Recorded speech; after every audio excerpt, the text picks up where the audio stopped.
Jo, dobre, takže čaute v novom štúdiu, ako ste asi videli na Instagrame, tak viete, že to nevyzeralo ako staré, takže je to úplne nové štúdium. Ale poďme si vlastne ukázať, čo som kúpil v IKEA, keďže ste to videli len tak všelijako z košíku. Mám tu dva tieto IKEAské panely, na ktoré viete zavesiť všetko možné, to sa náravne teším. Nepôjdu túto na stenu, ale to si ukážeme v priebehu tohto videa. Ďalej je tu táto obrovská taška, ešte za mňou je krabica, v tej krabici je gauč do štúdia, na ktorý sa extrémne teším a ten tu tiež poskladáme. Ale zatiaľ je tu jeden vankúš, druhý vankúš, tretí vankúš, štvrtý vankúš, samozrejme obliečky na tie dva vankúše. A absolútna plná srandičiek na ten úložný lomeno zavesovací systém. Ale teraz si poďme poskladať vankúše.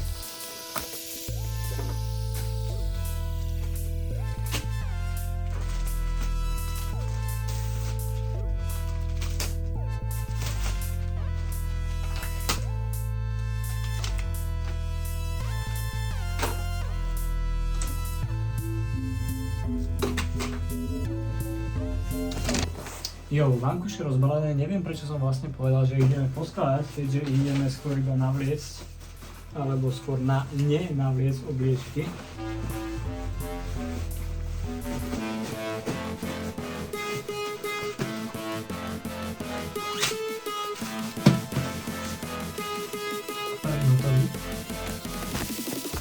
Poďme si obliecť druhý.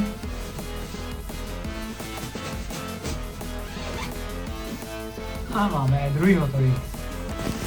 Jo, takže čaute v ďalšom dni. Ďalším krokom samozrejme k úspešnému postaveniu tohto celého je všetko si pekne vymerať, takže ja idem na to a vy sa môžete pozrieť.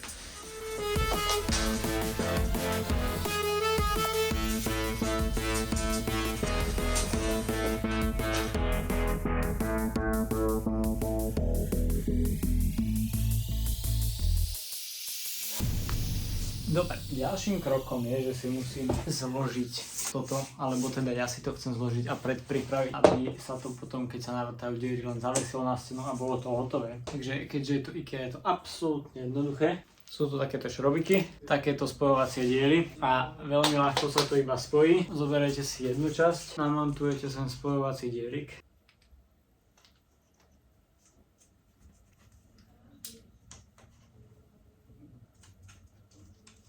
Keď toto máte, zoberete si druhú časť. Keď máme dva diery spojené, na spodok pridáme tento zavesovač na stenu, teda v normálnom prípade zavesovač, v tomto prípade to bude, aby nám to na spodku neplápovalo, keďže zavesíme tu iba hore na dva šroby. Toto bude slúžiť len ako podpora, aby sa to nehompálalo hore dole jak taká hojdačka.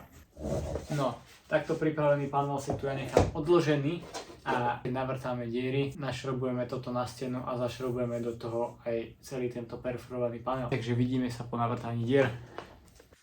Jo, takže prichádza moja skoro obľúbená časť, to je vrtanie, takže ideme pekne navrtať dierky. Mimochodom, tieto sluchátka sú absolútna bomba, pretože keď si ich dáte na seba a zapnete si po privrtaní rozkreslení, tak naozaj nepočujete, ale to vôbec nič.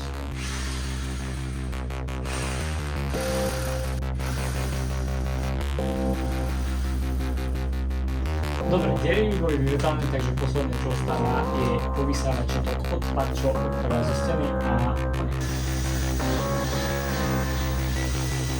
dobre, diery vyvrtané, takže treba tam zasadiť moždení, kladielkom a samozrejme pekne tam našrobovať. Keď máme toto hotové, zoberieme si pekne tento náš perforovaný panel, priložíme si ho sem a našrobujeme ho. Dobre, takže panel máme pekne na stene. Posledná vec, ktorú musíme urobiť, je, že do tej poslednej diery zasadíme moždinu a zavrtáme tam šrobík. Jo, takže aj posledná diera je pekne vyvrtaná, je v nej moždina a je to aj pekne zastierkované, keďže nejakého dôvodu sa tam celá stena odsrelinkala. Každopádne je to natočené, lebo môj telefón si povedal, že má plné miesto, ja som to samozrejme nestiel pozrieť, takže takto dodatočne to natáčam, ale poďme pokračovať. Poďme poskladať gauč. Jo, takže ako vidíte, momentálne nám tu ostala táto krabica, v ktorej je gauč. Takže ja túto krabicu otvorím, potom zapnem zrýchlený záber, aby ste videli, ako sa to skladá. A to bude vlastne všetko.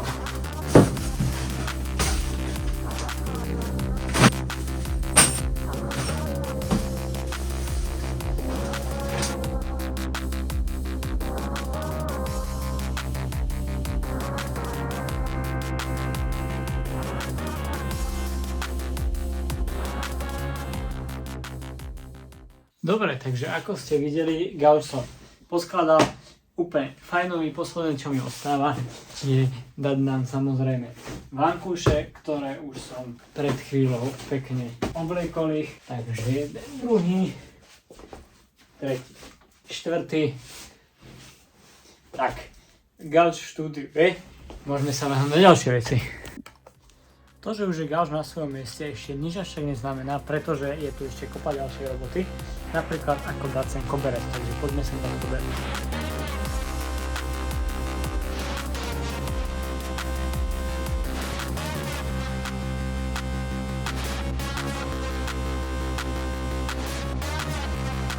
Dobre, takže koberec už tu máme, ale ešte sem príde jedna vec, ktorou je táto krása, nádherný ikeácky konferenčný stolík LAK. Môžeme ho poskladať. Jo, takže ako môžete vidieť, postavený je už aj nádherný stolík, ktorý si dáme sem a tým pádom máme zatiaľ asi hotové. Ešte tu každopádne niečo bude, takže pozerať ďalej. Dobre, takže ďalšia vec, ktorú vyrábam, sú panely z tohto kartónu, na ktoré pôjdu akustické peny a to sa zavesí na stenu, takže poďte sa so mnou v zrýchlenom zábere pozrieť, ako to robím. Jo, takže magickosťou strihu už mám tie pokusy. Teraz si zoberiem jeden a napíchame na ňo peny. Dobre, takže ja som si peny rozložil, aby som videl, ako to asi celé bude vyzerať. Teraz to nie je všetky pri špendlíkoch. Dobre, takže prvý panel máme naspinchovaný, poďme vyrobiť druhý. Dobre, takže už mám aj druhý panel, čiže môžem ich teraz obidva zobrať a pekne zavesiť na stenu. Jo, dobre, takže jedným z ďalších krokov tejto prerádky štúdia je nainštalovať sem na okno pekne rolety, ktoré už mám teda nachystané, takže idem to sem dať a vidíme sa o chvíľu. Jo, takže rolety sú pekne na svojom mieste, samozrejme aj krásne fungujú. Takže úlohu som zvládol a úspešne sa môžem pustiť na ďalšiu. Jo, takže vlog pokračuje, netuším, kde skončil, ale je to podľa mňa tým, že pred mesiacom som naposledy točil. Takže, čo sa tu odtedy zmenilo a nestihol som vám to úplne natočiť, ale vysvetlím vám aspoň, ako to funguje. Tak, to sú prosím pekne tieto tyčky v rohu jednom, v rohu druhom, toto má iba teraz na osvietenie. A samozrejme som dorobil aj toto svoje svietiace logo. Vysvetlím vám, ako to asi cca funguje. Každá tá tyč v rohu je spravená z takéhoto hliníkového ledkového profilu. Dovnútra sa dá LED pass, tuto je difúzor, toto už sú iba zostatky, ktoré mi ostali. V podstate je tam LED pass vnútri, ktorý vyzerá asi takto, toto je jedna ledka z neho.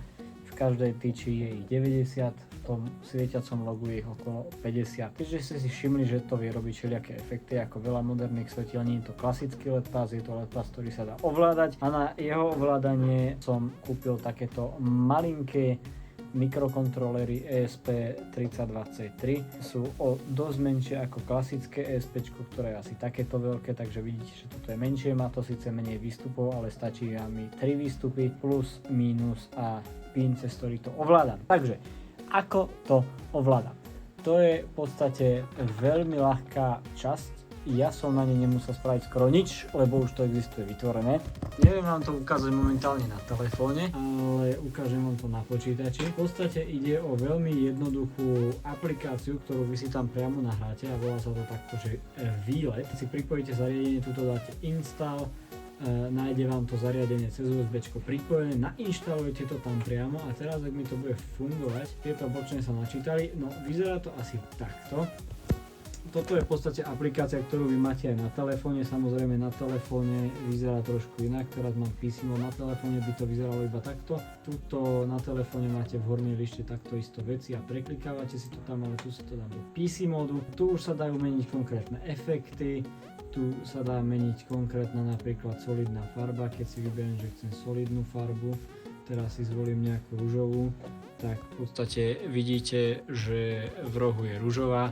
Keď si to zmením niekde na zelenú, tak bude zelená, žltú, žltá a tak ďalej. No, existuje tu aj synchronizácia a všetky svetlá sa vám synchronizujú, takže nastavíte si jednu farbu a momentálne na obidvoch stranách je červená, momentálne na obidvoch stranách zelená, keď ich vypnem, vypnú sa všetky a tak ďalej a tak ďalej. Samozrejme, mám tu aj túto tretiu kartu, to je logo, ktoré momentálne, ako vidíte, tiež ide, takže momentálne je všetko synchronizované, dám zelenú a všetko je v zelenej farbe. Ako som povedal, táto apka je stiahnuteľná aj do telefónu, či už máte Android alebo iPhone.